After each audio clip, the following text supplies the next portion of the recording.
이어서 지구촌 개벽 소식입니다. 달의 나이가 기존 추정보다 적어도 1억 년 이상 더 오래됐다는 새로운 연구 결과가 발표됐습니다.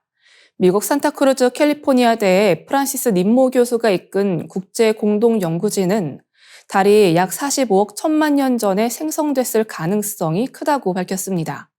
이는 기존의 43억 5천만 년 추정치를 크게 상회하는 결과로 연구진은 이번 연구를 통해 달 생성의 역사와 초기 행성 형성 이론에 대한 새로운 통찰을 제시했습니다.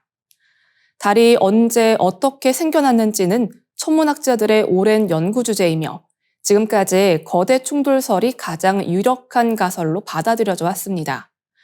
이 이론에 따르면 초기 지구가 화성 크기의 원시 행성과 충돌하면서 발생한 파편들이 뭉쳐져 달이 형성되었다고 합니다.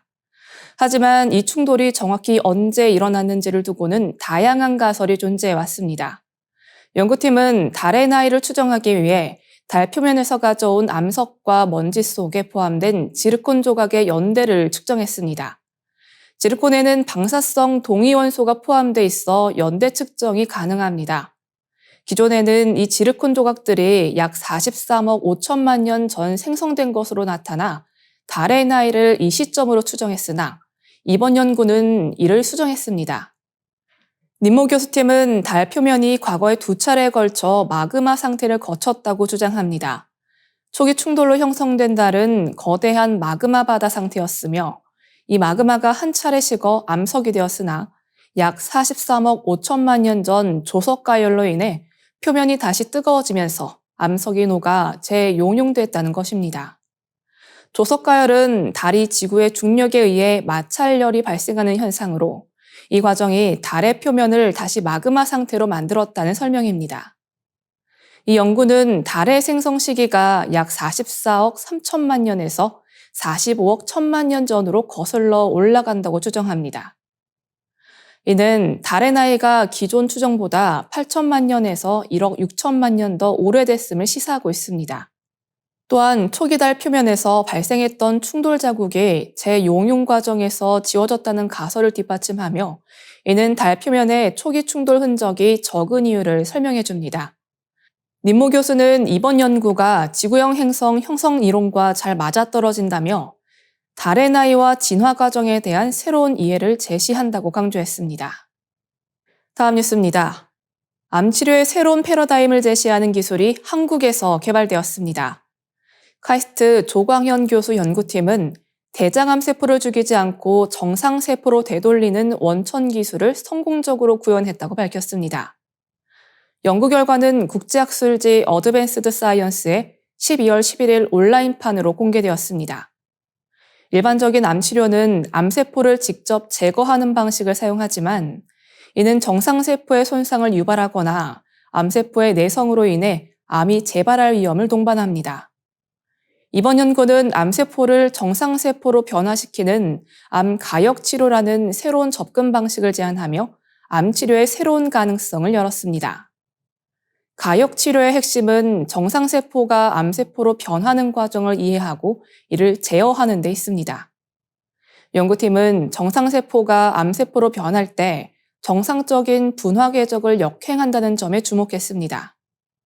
이를 기반으로 디지털 트윈 기술을 개발해 가상 환경에서 정상세포의 분화 궤적을 시뮬레이션하고 이를 통해 정상세포로의 복귀를 유도하는 마스터 분자 스위치를 찾아냈습니다. 마스터 분자 스위치는 암세포가 분화 궤적을 역행하는 것을 막는 중요한 인자입니다. 대장암 세포에 이 기술을 적용한 결과 정상세포로 돌아가는 것이 확인되었습니다. 이는 암세포를 정상세포로 가역화하는 치료 기전을 체계적으로 발굴한 최초의 사례로 평가됩니다. 연구팀은 이 기술은 암세포 유전자 네트워크에 디지털 트윈을 제작해 체계적으로 접근함으로써 다양한 암종에 적용 가능한 치료제 개발의 가능성을 보여준다고 밝혔습니다. 이번 연구는 과학기술정보통신부와 한국연구재단의 지원으로 수행되었으며 연구 성과는 조광현 교수의 바이오 벤처 기업 바이오리버트를 통해 실제 암치료제 개발에 활용될 예정입니다. 이번 연구는 암치료의 새로운 장을 열었을 뿐만 아니라 기존 치료의 한계를 극복할 수 있는 획기적인 방법으로 주목받고 있습니다.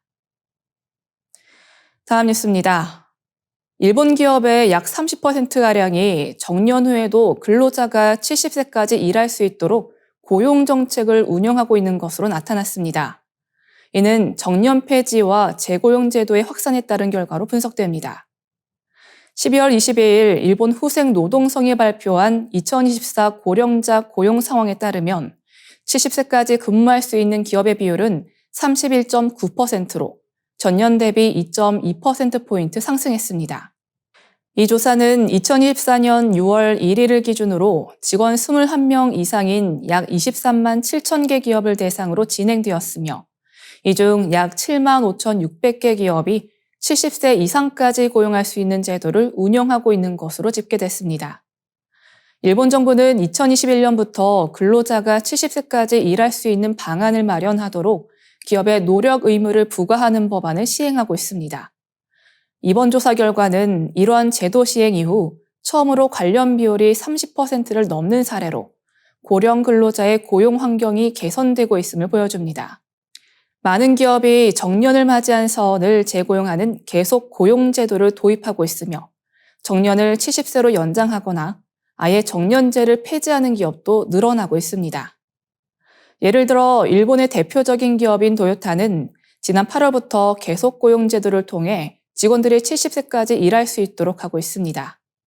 사업장 규모별로는 301인 이상 대기업의 경우 70세까지 고용 가능한 기업 비율이 25.5%에 그친 반면 300인 이하 중소기업에서는 32.4%로 상대적으로 높게 나타났습니다.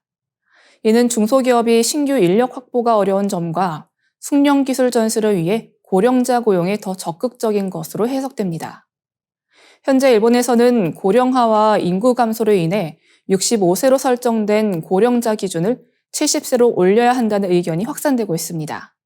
일본 경제단체 연합회의 도쿠라 마사카즈 회장은 지난 5월 이러한 필요성을 공식적으로 제안하기도 했습니다.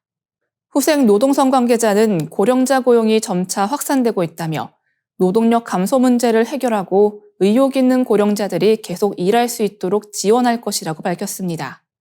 이는 일본 사회가 고령화 시대의 도전에 대응하기 위해 고령 근로자를 중요한 노동력으로 인식하고 있음을 보여줍니다. 더 많은 지구촌 개벽 소식이 궁금하시면 STV 상생방송 유튜브 채널을 구독해 주시기 바랍니다.